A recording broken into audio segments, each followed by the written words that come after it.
The story of Ed Gein stands as one of the most haunting in American history. His crimes reach far beyond ordinary murder, entering a nightmarish realm of grave robbing, mutilation, and psychological collapse. What shocked the world most was how such horrors thrived in a quiet Wisconsin town during the 1950s, hidden behind the walls of his farmhouse. Neighbors lived unaware of the gruesome secrets so close to them. His tale forces reflection on isolation, trauma, and the fragile line between sanity and monstrosity.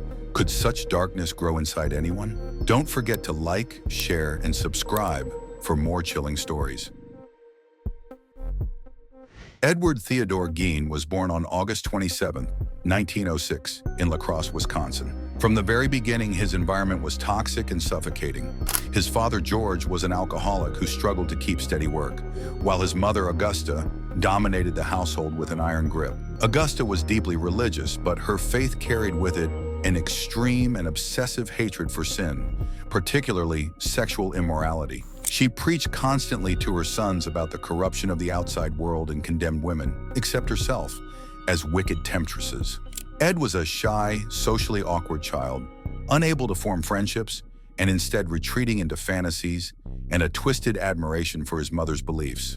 While other children played freely, he listened to endless sermons about hellfire and the dangers of women. This isolation shaped Ed's psyche in profound ways.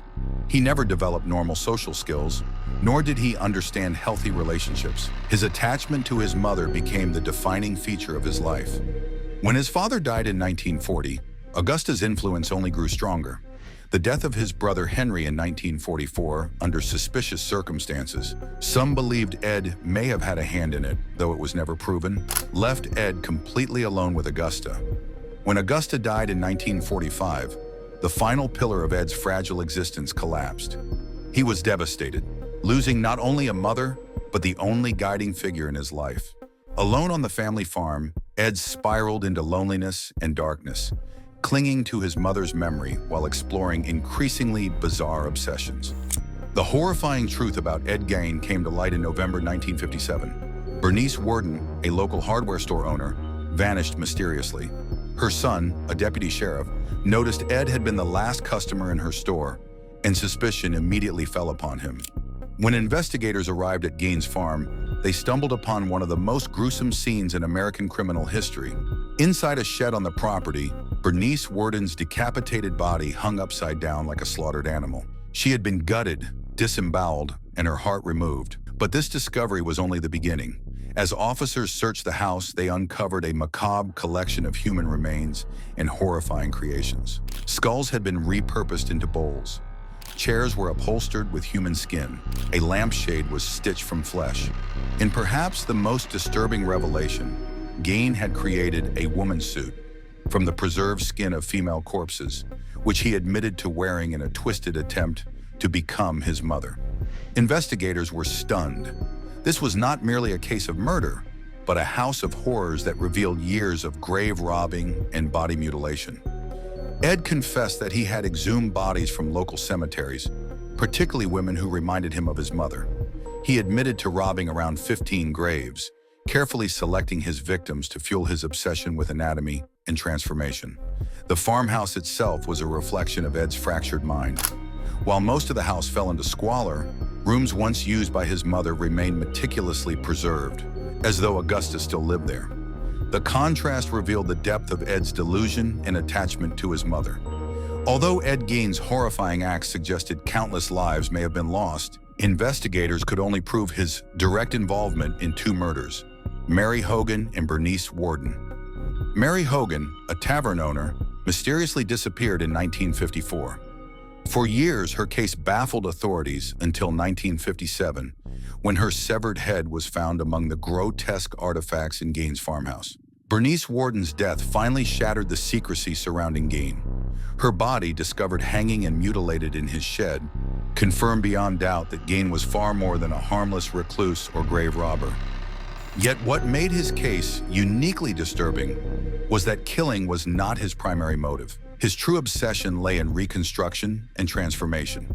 Gein admitted that he frequently exhumed recently buried women who resembled his late mother. He would carefully collect body parts, often attempting to stitch them together into his infamous woman suit. In his delusional mind, this creation was not an act of violence, but a way to step into another identity, particularly that of his mother. This compulsion set Gein apart from other killers. Unlike many serial murderers driven by lust, thrill, or domination, Gein's actions were shaped by grief, psychological torment, and delusion. His crimes were less about exerting control over victims and more about attempting to bridge the impossible gap between himself and his lost mother. He blurred the line between reality and fantasy, between identity and memory, in ways few criminals ever have. In the end, the confirmed murders of Hogan and Worden exposed only a fraction of Gein's horrifying world. The exhumed corpses, mutilated remains, and grotesque reconstructions revealed a man consumed not by bloodlust, but by obsession. A chilling reminder of how grief, isolation, and madness can twist the human mind into darkness. Gein was found guilty of murder, but declared not guilty by reason of insanity. He was once again committed to a mental hospital, where he lived until his death in 1984. Throughout his institutionalization, Gein was described as polite, quiet, and cooperative, a stark contrast to the monstrous reputation attached to his name. His macabre actions inspired some of the most iconic characters in cinema and literature. Norman Bates in Psycho reflected Gein's unhealthy attachment to his mother and fractured identity. Leatherface in the Texas Chainsaw Massacre embodied the grotesque imagery of wearing human skin. Buffalo Bill in The Silence of the Lambs echoed Gein's obsession with transformation and skin suits. These fictional portrayals cemented Ed Gein's influence on horror culture. His story blurred the lines between reality and nightmare, demonstrating that the most terrifying monsters could emerge from real life. Beyond entertainment, Gein's case also had a lasting impact on psychology and criminology.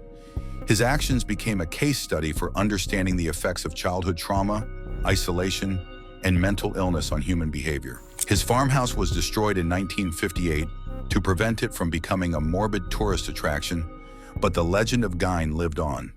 True crime enthusiasts, psychologists, and horror fans alike continue to analyze his story. Was he born a monster, or was he made into one by his environment? Could things have been different if his childhood had not been steeped in fear and control? These questions keep his legacy alive, fueling both academic study and cultural storytelling. Ed Gein's crimes went beyond murder, exposing the destructive impact of isolation, trauma, and mental illness. His shocking acts in rural Wisconsin revealed that true darkness can exist in ordinary places. More than a criminal, his story influenced horror films, literature, and psychological studies, shaping modern culture. Even in death, Gein's name evokes fear and fascination, reminding us that the most terrifying monsters are not born from fiction, but from the twisted depths of the human mind itself. Thank you for watching this video. I hope you enjoyed it. Don't forget to subscribe and hit the notification bell so you never miss an episode of our chilling series. Your support keeps us going, and we can't wait to share the next story with you. Stay tuned, stay curious, and get ready for another gripping journey into the darkest corners of history.